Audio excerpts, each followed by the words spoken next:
I'm in one of the best zones offensively I've been in my career. Who else but the king? Yes, sir. Hammer time. LBJ. And I don't plan on stopping it.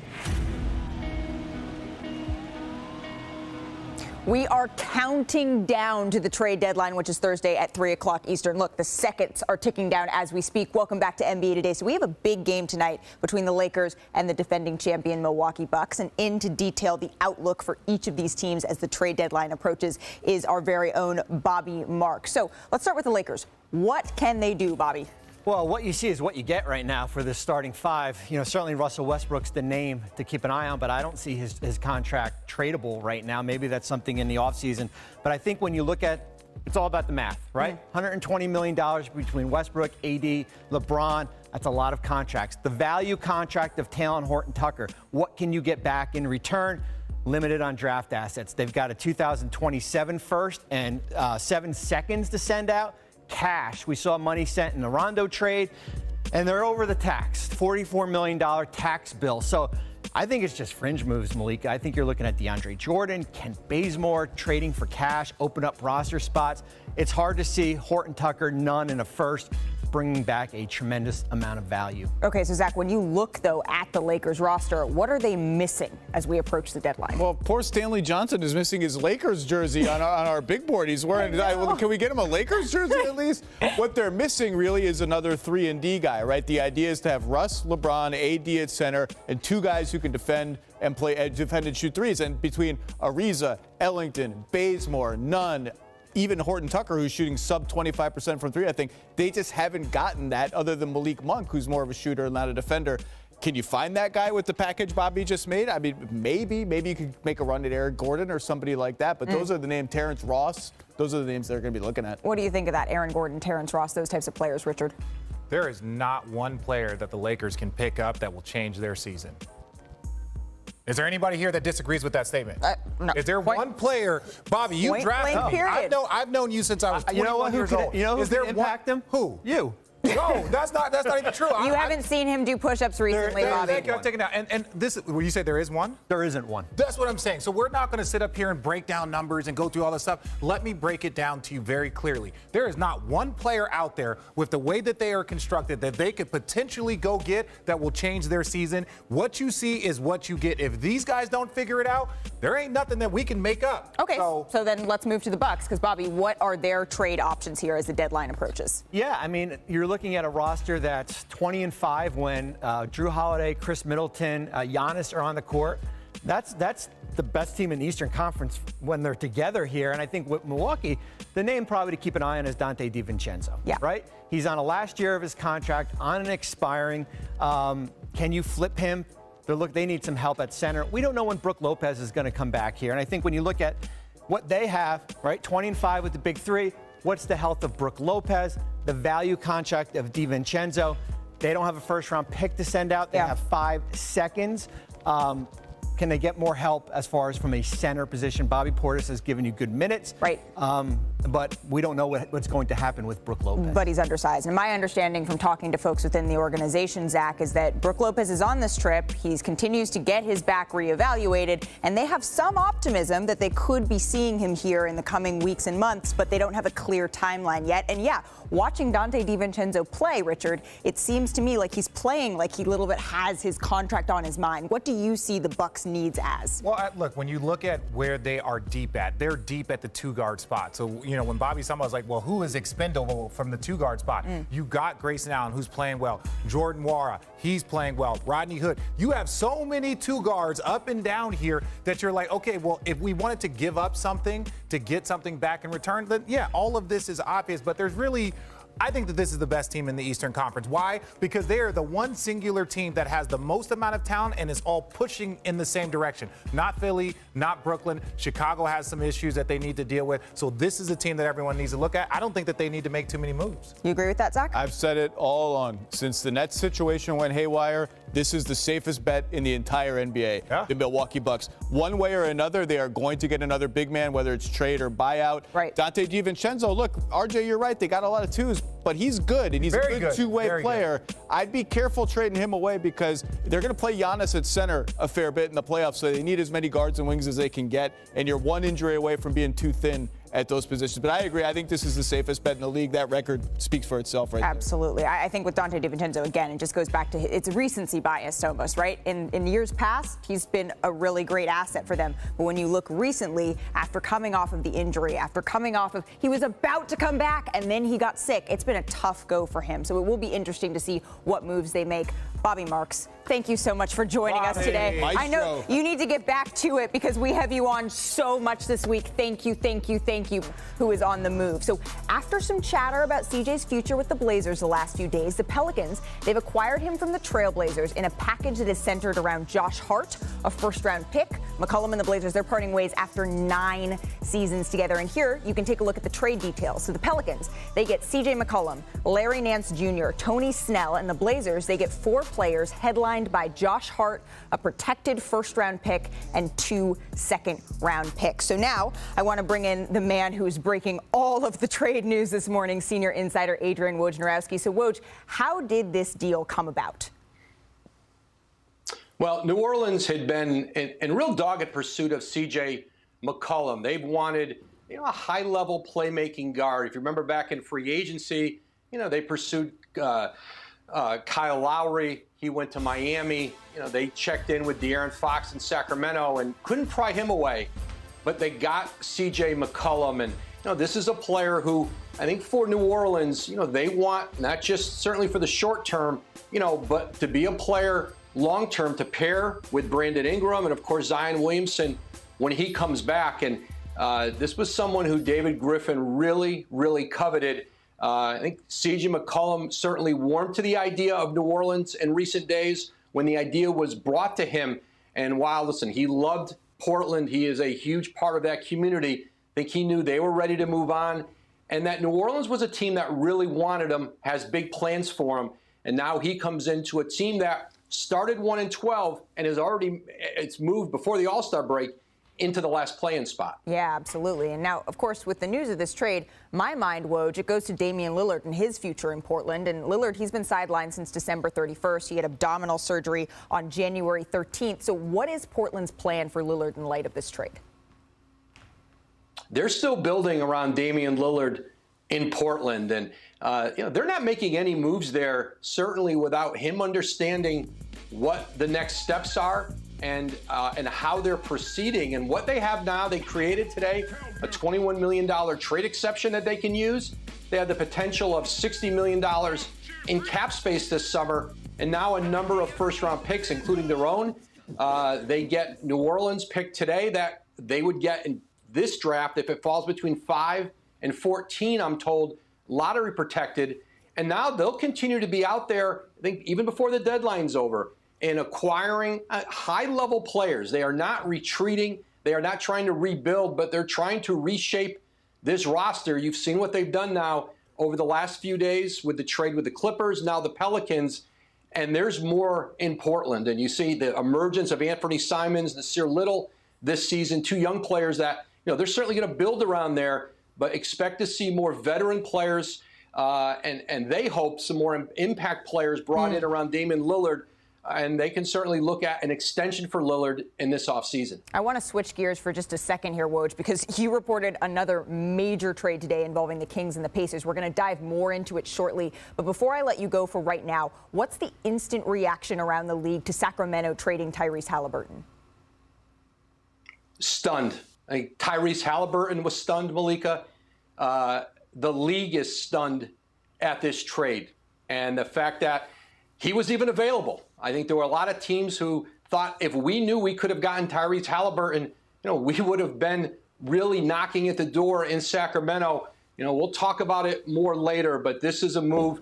This was a player who everyone had thought, including Tyrese Halliburton, that he'd be the cornerstone for their future. Yeah, absolutely. I spoke to someone in the Sacramento Kings organization today who just told me what the heck is going on. Woj, we're going to dive into that much more in just a moment, but I want to switch gears again, go back to the Pelicans here, because we're now joined by front office insider Bobby Marks. So, Bobby, can you walk us through the Pelicans' new lineup when fully healthy here? Well, this is fully healthy, and that's the big if, right? With Zion Williamson's played only 85 games in 2 years, and I think this is what it looks like. You've got your front court already established with Herb Jones, Jonas Valanciunas, Brandon Ingram. The big questions, though, for New Orleans is, right, all about Zion. If he stays healthy, what is the upside of this lineup? You get a player like C.J. McCollum back.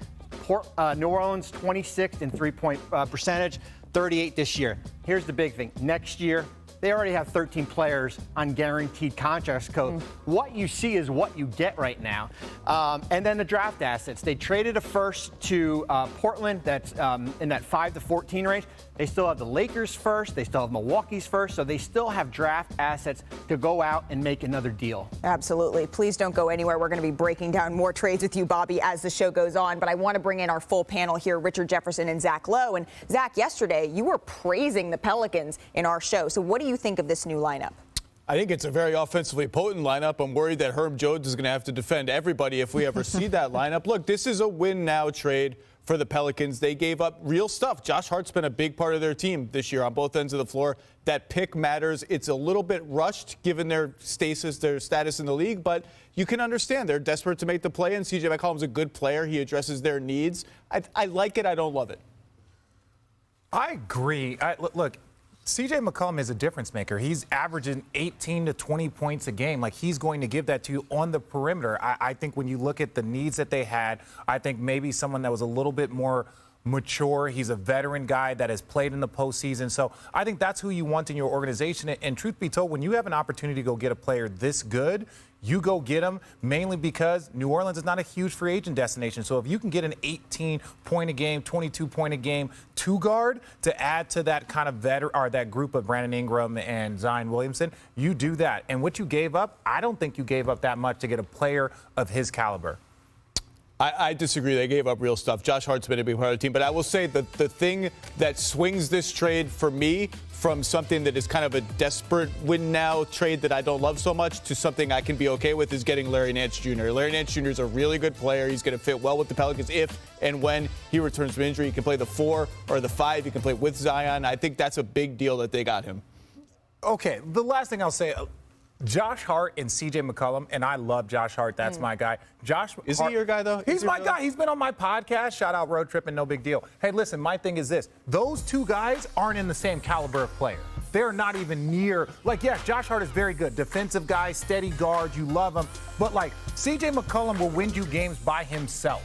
He will get going and win you 10, 15 games by himself because his performance is just so impressive on the offensive end. I don't think that Josh Hart is anywhere near that impactful by himself. CJ's really, really good. Yeah. He's a really good scorer. He won the biggest game in recent Portland Trail Blazers history almost by himself, Game 7 in Denver in 2019. My worry is he's 30. He's having a down year shooting-wise, and if he's not making shots, he's just an okay playmaker. He's not giving you free throws. He's not giving you defense. That's my only worry, but he addresses a need for shot creation, particularly without Zion. Right, all right, so let's stick with the Portland side of this deal because, Richard, with the Blazers, they've made 2 moves, remember, just in the past week, including the one with Eric Bledsoe. So how should Damian Lillard feel here about the direction of this Portland team? So I don't know Damian Lillard personally, so I'm just looking at from what my eyes can tell me. And it's like, look, if you're a part of this organization and you feel like they're building towards something, they do have cap space, they have opportunities to bring in high-level players, but where do those players come from? That's my thing. Where do the players come from that they're like, now that we have space, we can go get the players that we want? This is not the Lakers. This is not the, one of these franchises that like, oh, we're going to attract free agents. Right. So that's my worry is that, okay, you got Dame, you got space. Who are the players that you could possibly target to go get that would complement Dame? Well, and it's an interesting amount of cap space too, right? Because as Woj reported today, Portland created $21 million in trade exception and then potentially $60 million in salary cap space for this summer. That's with the multiple draft picks and assets that they got from the Pelicans, Zach. Yeah, but like RJ said, the last time the Blazers had cap space, they ended up signing a bunch of guys to a bunch of deals that they had to pay to get off their books with draft compensation. So it's not a free agent destination. But I will say what Woj said before to me is accurate. They don't do deals like this without sign-on from Dame. Like, Absolutely. Dame knows what... So Woj is back with me. I know he is breaking everything down, always on your phone. Woj, thank you so much for the time. The Pacers and the Kings, they made a trade, and Indiana sent Domantas Sabonis, Jeremy Lamb, and Justin Holiday to Sacramento for Tyrese Halliburton, Buddy Hield, and Tristan Thompson. So how did this trade come together? Well, Sabonis had certainly been a player that Indiana had been talking about throughout the league and talking with a number of teams about his availability, both he and Miles Turner. And the idea that they could get Tyrese Halliburton in a trade, I think, even exceeded Indiana's expectations. And, they looked at the trade Chicago made for Nikola Vucevic with Orlando and thought that was a comp. But to get this kind of a 21-year-old player from the Kings, I think not only surprising to Indiana, but the rest of the league. I think there was a lot of the reaction in the last hour since we reported it was, if we knew Tyrese Halliburton could have been had, we would have really been aggressive and maybe pursuing him. And so this is a Sacramento team that certainly now continues to build around De'Aaron Fox. Obviously, they put Buddy Hield in the trade to Indiana. But I think for Sacramento, it was a week ago, I was in New York City the morning after they played Philly. Halliburton had 38 against the Sixers, just an electric performance in Philly, almost carried them to a win. And I saw Tyrese Halliburton in the hotel lobby in the morning. I saw their owner, Vivek Ranadive, and Halliburton was somebody who really, really was committed to being the guy to help turn that organization around. I was told he was stunned today. And I know this, their front office, Monty McNair, their GM, Wes Wilcox, their assistant GM, I've always been under the belief that those two really, really, really valued Halliburton. And so how this trade came about and the decision to put him in it is stunning. And certainly for Indiana, I think it changes the trajectory of how they reshape this roster. And now you have another young player they really like, Chris Duarte, their rookie, with Halliburton, Malcolm Brogdon still in that backcourt. And Indiana's got picks. They've still got a Ricky Rubio expiring contract they can use. And I think this sped up Indiana's, the reshaping of their roster, maybe makes their rebuild more of a reshaping than having to break this thing down. And we saw that surprise ripple around the league this morning. I want to stick with the Pacers here, Woj, because Miles Turner, he's been a name we've discussed quite a bit as we approach this trade deadline. Where does Turner stand amidst this trade? Yeah, I'm told that Turner was really eager and enthusiastic about the idea of playing with Halliburton.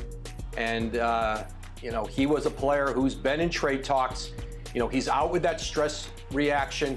He was somebody who it became harder to trade him here at the deadline because he's been injured. It's never easy to move a player when he's got an injury. People aren't seeing him play. But I'm told now, the idea that he'll be able to play center, he and Sabonis never quite fit. One of them was going to go. Sabonis goes to the Kings. And listen, Sabonis is a terrific player. He's a two-time All-Star. He's a significant player in this trade and certainly a significant upgrade for the Kings at that position. But now I think structurally their roster fits better in Indiana with Miles Turner. I think it becomes very unlikely you see him moved. And now you can start to see the pieces. And the Pacers are a team that has their own pick this year. They've got the Cavaliers pick, and they've got Houston's second-round pick, which is going to probably be in the top 32, 33. Woj, thank you so much. Please don't go too far, though, because as today has been going, I just have this feeling we're going to need you back. Really appreciate the time. So Woj used the term stunned, but after this trade went down, J.J. Redick, he simply tweeted, "What?" And I think that summed up what so many people were thinking and feeling as they saw Woj's reporting. So I want to bring in J.J. Redick along with Zach and Richard to get their reaction on this trade. And J.J., since you tweeted, I'll start with you. What's your reaction? This is some form of malpractice on the Kings' part. This is some form of malpractice. I'm so proud of you. Listen, Tyrese Halliburton has been the best player on that team. As Woj said, and unlike Richard, who says Josh Hart is his guy, I think they may know each other. Tyrese really is my guy. This is a close friend of mine. I can co-sign what Woj said. He was determined to turn things around and be part of that rebuild in Sacramento. I know he's shocked right now, but they traded away their best player. They also traded away one of the most prolific three-point shooters in recent NBA history in Buddy Hield. They've got one guy on that roster right now shooting over 33% from the three-point line in Harrison Barnes. De'Aaron Fox can't shoot. Sabonis can't shoot. So you're building a team around two non-shooters with a bunch of non-shooters. Make it make sense, Zach. Make it make sense. Well, JJ, you said Tyrese Halliburton's been the best player on the Kings, and he has been the best player on the Kings.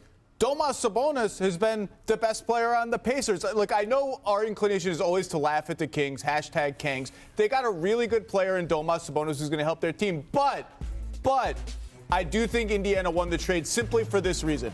Tyrese Halliburton, Domas Sabonis, put them side by side. Tyrese Halliburton's younger. He's on a better contract. He's a more valuable player and a more valuable trade piece right now and going forward. And I don't think the Kings got enough extra stuff in getting off Buddy Hield and getting Justin Holiday, who's a nice role player, to make up for this difference. So I think Indiana won the trade, but I'm not going to sit here and cackle at the Kings' expense as much as I enjoy cackling at the Kings' expense. But here's my thing. When I look at these two teams in their respective conferences, both of them sit at 13th. So, Richard, does this trade put the Kings in any sort of playoff contention in the West? No, God, no. No, but now this is the thing, and this is where it gets confusing. I want to make sure very clear. The play-in tournament is not the playoffs, right? It's not the playoffs. And I Say it understand again, Richard. The Say it again. play-in tournament is not the playoffs. Now, look, if you look at this, they're not very far away, from the play-in tournament. What is it, the top 10? Yeah, they're not very far. Yeah. Get a cookie for that? But that's not good unless, let's say, traditionally, if you were to say the normal playoff format, they'd be like 6 games behind the Clippers for the final 8th spot. So let's get back to the actual trade. I'm on the same boat as everybody else, but I'm going to cackle at the Kings, right? What on earth would tell anybody in the last 15 years that the Kings are going to do anything that make any sense? And then I'm going to attack the rest of the NBA. Oh, if I would have known Halliburton was available, he was just drafted last year. You could have drafted him. Most of the teams in the league, he fell all the way down to 12th. Great point. The Suns could have him. Imagine that. He fell all the way down to 12th, and everyone's like, man, Tyrese Halliburton can play. It's like, well, you weren't doing your homework, or the people that were assessing talent wasn't doing a very good job. And we'll add one more beautiful layer to this, Malika. The Kings are going to do what the Kings do. We should not stress. And I'm not going to talk about Sabonis in a negative sense because I think he's a great player. You get a 2-time All-Star. Great player. He is a high-level player. He is versatile. Can he shoot? No, but he can do a whole lot of other things. So Sabonis is a great pickup for the Kings. I'll say that. But Okay, so JJ, who won this trade? Oh, the Pacers clearly won this trade. Yeah. The Pacers clearly won this trade. And to Richard's point, I know it's a point of contention with Tyrese. They said his jump shot wouldn't translate. He's at just under 42% from 3 on a pretty high volume in 2 seasons. I think the sample size is large enough to say that his jumper translate. To me, he's the guy that makes the right play every time. He gives you playmaking. He gives you shot making. He moves the ball and he defends. And by the way, he loves basketball. Find me another 21-year-old guard that's doing that right now. There's not many of them out there. I do not understand this trade if I'm the Kings. I do not understand it. I think there was a sense around the league, too, that potentially De'Aaron Fox was going to be the one available, and Woj summed it up. Stunned. That's the word he used, and that's the word that I'm reading on JJ Redick's face right now. JJ, thank you so much for joining us today. We're going to be seeing you much more this week, I am sure. But coming up, this was actually supposed to lead our show this morning, but then, things happened. What would a Simmons for Harden swap actually look like? Bobby Marks is standing by to break that down. That's next.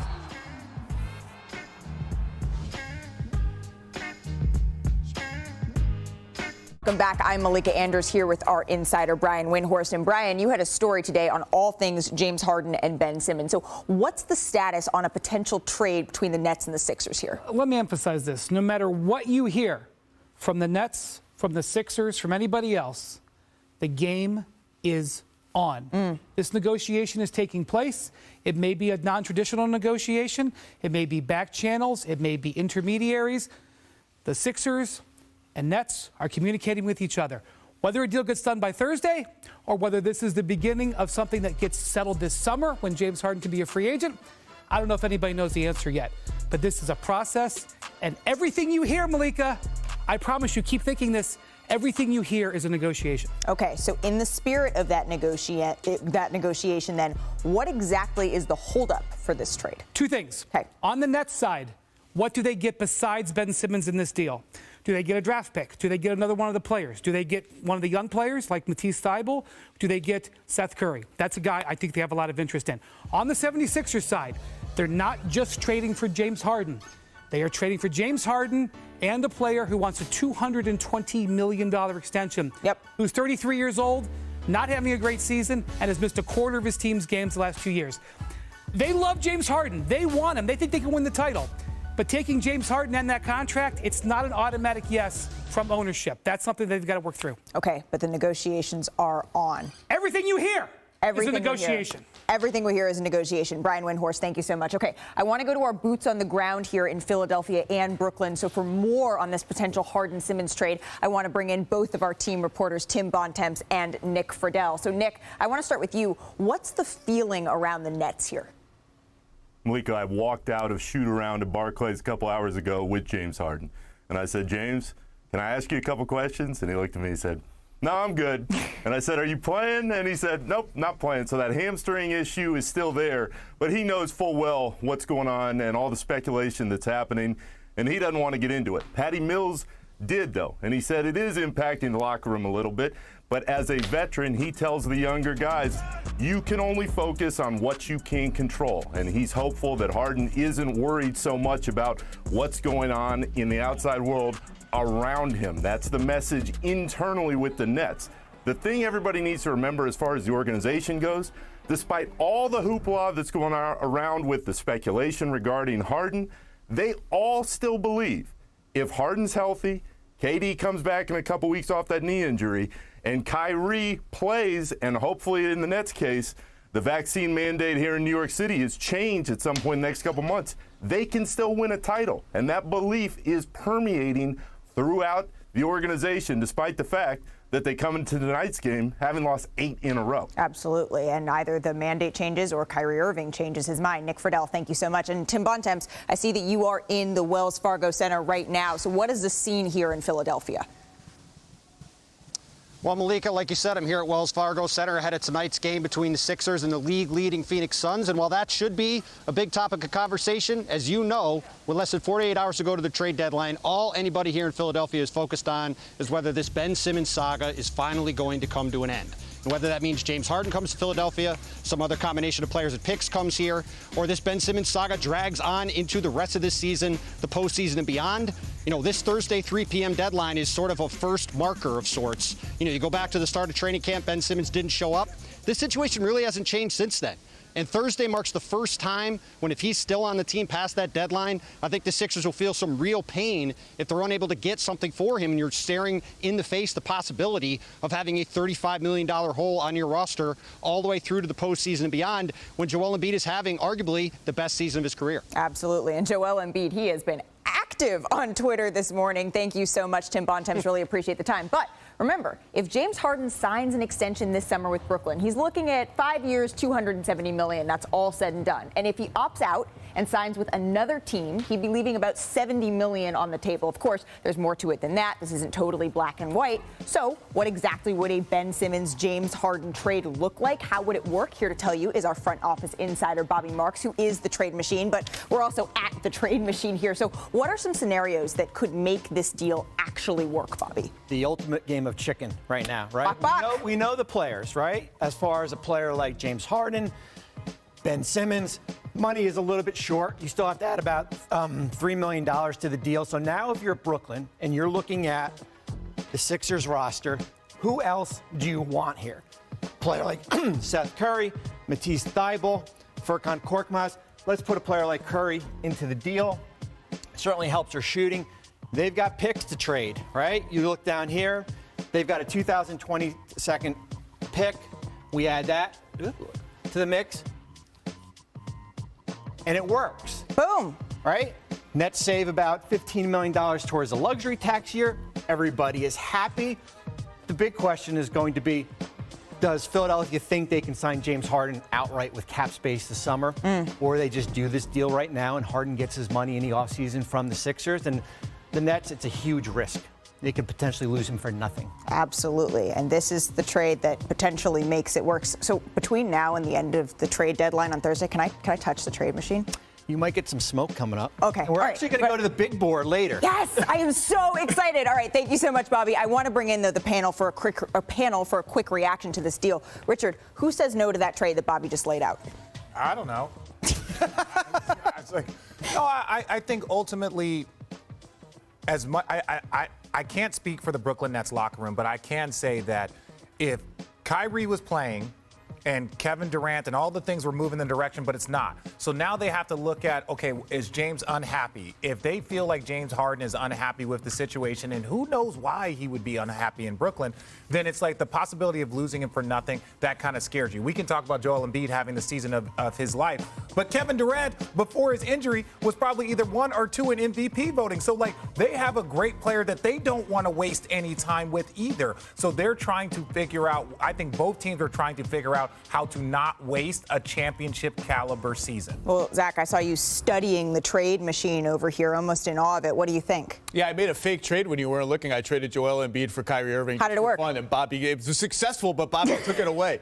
I think right now, 47 hours and 26 minutes before the trade deadline. Fast math. The Sixers would probably say no to that if this conversation ever happened in these kind of specifics, which it has not, at least directly, because I think the Sixers are, as Brian said, everything's a negotiation. Everything's a leverage play. And I think the Sixers would say, oh, he might leave for nothing, Brooklyn. Don't you think he might leave for nothing? He's not leaving all that money on the table. Don't you think we can maybe have an avenue to open up the cap space to sign him? Well, if you think that, you're not getting Seth Curry and you're not getting our first-round pick. Come back to us at 2:58 Eastern time on Thursday with a better offer. But again, this is all back channel, non-direct talks at this point. Absolutely, but you said the magic word, the trade deadline. So Thursday from 1 to 4 Eastern, it's our NBA Today trade deadline special. We're going to track all the news up to the minute on moves that could impact the future of the NBA.